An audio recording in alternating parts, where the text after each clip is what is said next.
তোমাদের একটি খুব সুন্দর কবিতা ক্লাস 9-এর, এই কবিতাটি তোমাদের সঙ্গে আলোচনা করব। কবিতাটির নাম হচ্ছে অটাম এবং কবির নাম জন ক্লেয়ার। আর মজার ব্যাপার হলো এই যে অটাম মানে তো হেমন্তকাল, কবিতাটির শিরোনাম বা টাইটেল দ্য অটাম বটে, কিন্তু এই কবিতাটির যে স্তবকগুলি আছে, যে স্ট্যান্ডার্স, সেখানে কোথাও অটাম শব্দটি তোমরা খুঁজে পাবে না। অদ্ভুত ব্যাপার, তাই না? জন ক্লেয়ার একজন অত্যন্ত প্রকৃতির প্রেমিক কবি ছিলেন। অর্থাৎ তিনি প্রকৃতির প্রত্যেকটি ওঠাপড়া, প্রতিটি পরিবর্তন খুব গভীর মনোনিবেশের সঙ্গে অবজার্ভ করতেন। তো এখানে হেমন্তকাল মানে কি, হেমন্তর পরই তো শীত আসে, তাই তো? অটামের পরই উইন্টার আসে। সেই হেমন্তকালের যে প্রায় শীতের মতো, শীতের জাস্ট আগে, বিফোর দ্য উইন্টার, তখন একটা শুষ্ক আবহাওয়া ভাব, একটা নিঃসঙ্গতা, ডেসোলেটনেস, যেটা একটা ডেসোলেট অ্যাম্বিয়েন্স। অ্যাকচুয়ালি ইউরোপে শীতকালটা খুব নিদারুণ কষ্টের এবং শুষ্কতায় ভরা। শীতকাল এতই শীত, মানুষ বেরোতে পারে না, বাড়ি থেকে সেভাবে কাজ করতে পারে না, প্রায়ই ঘরবন্দি হয়ে থাকতে হয়। সেই জায়গাতে তার ঠিক আগের সময়টা হচ্ছে অটাম, হেমন্তকাল। তা এখানে কবি কিন্তু অত্যন্ত বিভিন্ন শব্দ, ওয়ার্ডস দিয়ে খুঁটিয়ে খুঁটিয়ে সেই সময়কার বর্ণনা করেছেন তার নিজের মতো করে। তো চলো দেখি আমরা উনি কি বলেছেন। I love the fitful gust that shakes the casement all day. আমি ভালোবাসি এই যে ফিটফুল গাস্ট, মানে পরিষ্কার একটা দমকা বাতাস, যেটা সেক্স মানে নাড়ায়। কি নাড়ায়? দ্য কেসমেন্ট, ওই যে জানলাগুলো আছে না, সেই জানলাগুলোকে অল ডে, সারাদিন ধরে সমানে টাং টাং টাং টাং করে নাড়াতে থাকে। অ্যান্ড ফ্রম দ্য মসি এলম ট্রিজ, এবং সেই মসি মানে কি, শ্যাওলায় ভর্তি, মানে মস, তোমরা লাইফ সায়েন্সে পড়েছ, আর শ্যাওলা জাতীয় উদ্ভিদ। তো সেই এলম গাছের ঢেকে থাকে শ্যাওলা, সেই মসি এলম ট্রিজটা থেকে নিয়ে যায়, টেক্স কি নিয়ে যায়? দ্য ফেডেড লিভস অ্যাওয়ে, মানে বিবর্ণ, ফেডেড বিবর্ণ, লিভস পাতাগুলিকে দূরে, অনেক দূরে। এখানে ফেডেডটা কিন্তু অ্যাডজেক্টিভ, তাই তো? মানে পার্টিসিপল অ্যাডজেক্টিভ বলতে পারো।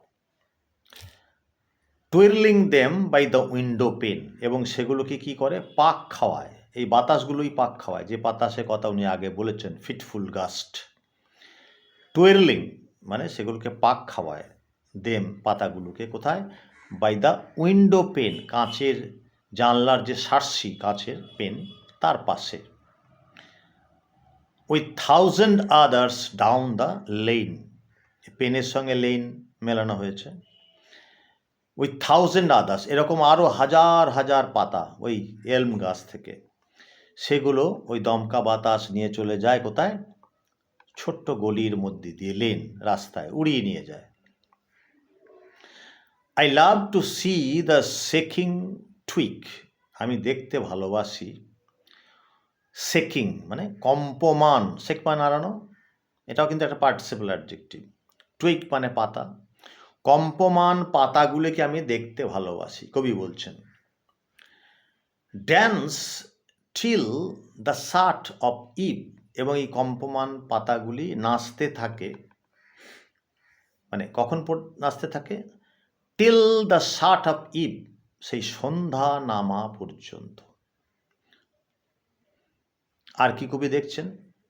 The sparrow on the cottage rick, মানে কটেজ মানে কি? কুটির, ছোট ছোট আমাদের যে চালা ঘর আছে, তার যে চালে রিক চিলেকোঠায় ওপরে, সেখানে চড়াইগুলো, স্প্যারো মানে আমরা এখন আজ তো চড়াই দেখতে পাই না, আগে তো মানে প্রচুর চড়াই, যখন ধান পৌষ মাসে ধান মেলা থাকতো প্রচুর চড়াই পাখি আসতো, এখন আর আসে না।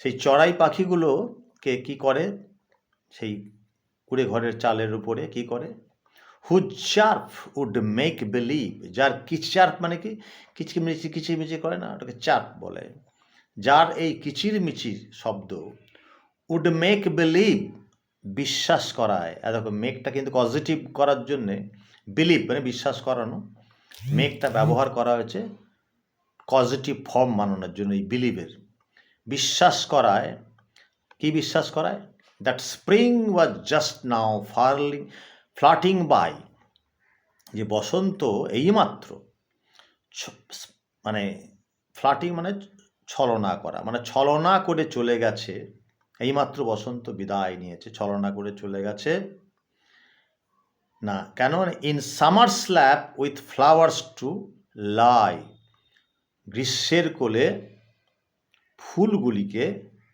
ঘুম পাড়ানোর জন্য, মানে শুয়ে পড়ার জন্য, গ্রীষ্মের কোলে ফুল যাতে ঘুমিয়ে পড়ে, শুয়ে পড়ে।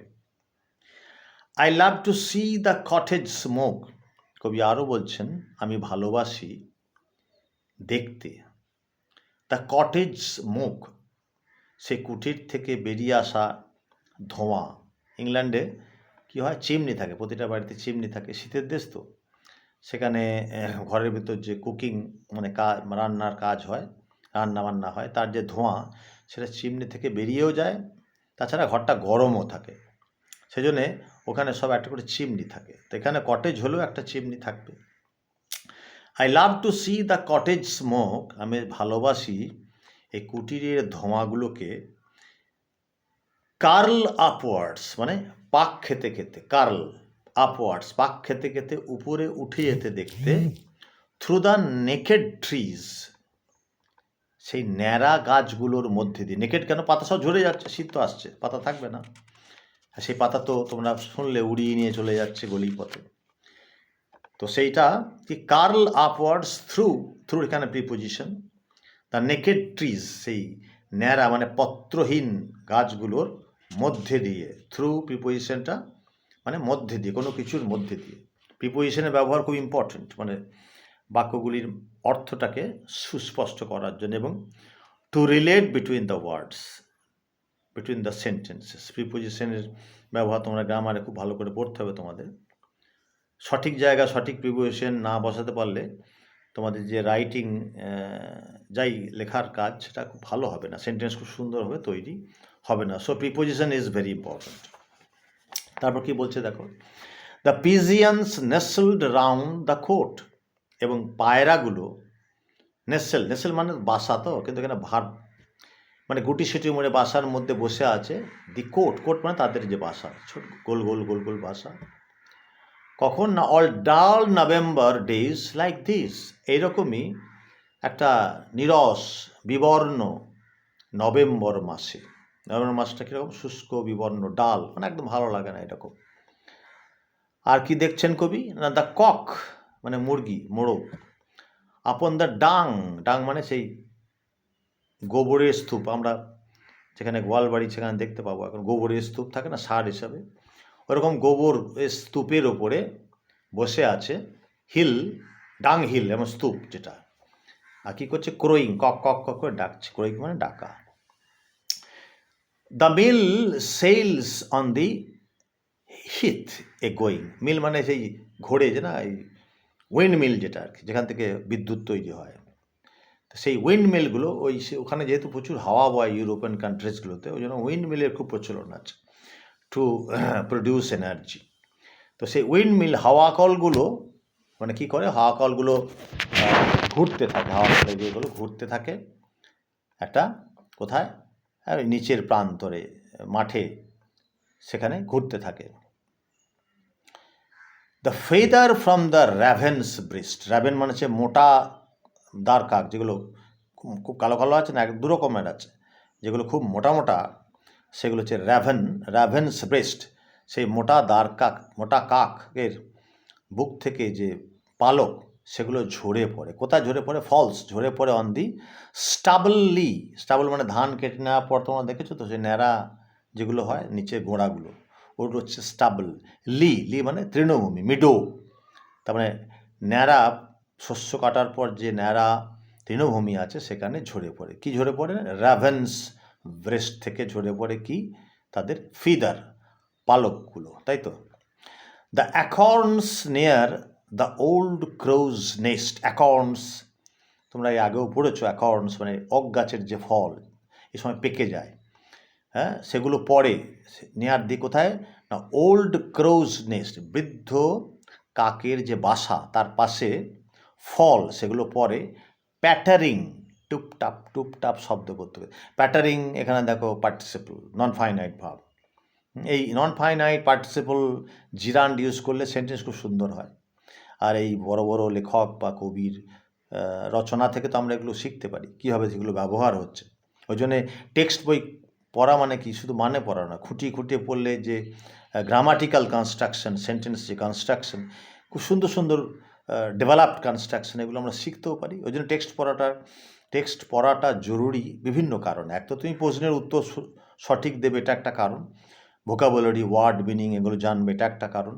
তার পাশাপাশি সেন্টেন্স প্যাটার্ন বা সেন্টেন্স কনস্ট্রাকশন করা, খুব সুন্দর করা, এটা এই টেক্সট বই পড়ার খুঁটিয়ে খুঁটিয়ে ভিভিডলি এটা উপকার।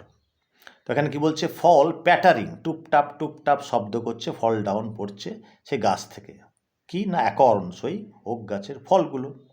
আর এই ওক গাছের ফল যেই পড়ছে কারা খায় বলছে? শুকর যেগুলো আছে। গ্রান্টিং স্পিক্স মানে ঘত ঘত ঘত ঘত শব্দ করে। এই গ্রান্টিংও ঠিক তাই, পার্টিসিপল অ্যাডজেক্টিভ। গ্রান্টিং পিগস অর্থাৎ ঘত ঘত করে যে শুকর ছানা শুয়োরগুলো শব্দ করে, সেই শুয়োরগুলো তারা দ্যাট ওয়েট ফর অল, যারা অপেক্ষা করছিল যে কখন পড়বে কখন পড়বে, কখন ওই ওক গাছের ফল অ্যাকর্ডস কখন পড়বে। আর যেই না পড়া অমনি স্ক্রাম্বল, আর ঠেলাঠেলি করে, এই কে আগে দৌড়বে, অনেকগুলো রয়েছে মনে করো, ঠেলাঠেলি করতে স্ক্রাম্বল। অ্যান্ড হারি, দ্রুত করে, দ্রুত গতিতে। হোয়ার দে ফল, যেখানে তারা পড়ে। অর্থাৎ অ্যাকর্ড মানে ওক গাছের ফলগুলো খাবার জন্যে এই শুকরগুলো ঠেলাঠেলি করে দ্রুত পদে সেই জায়গায় ছুটে যায়। শক্ত কবিতা নয়, সহজ কবিতা, কিন্তু মানে প্রশ্ন উত্তর করতে গেলে ভালোভাবে পড়তে হবে, খুঁটিয়ে খুঁটিয়ে প্রত্যেক ওয়ার্ডের মিনিং, আর পাশাপাশি সেন্টেন্স কনস্ট্রাকশন সেটাও ভালো করে দেখতে হবে। আশা করি তোমরা ব্যাপারটা ভালো করে মনোযোগ দিয়ে পড়বে। ঠিক আছে, সি ইউ, ওকে।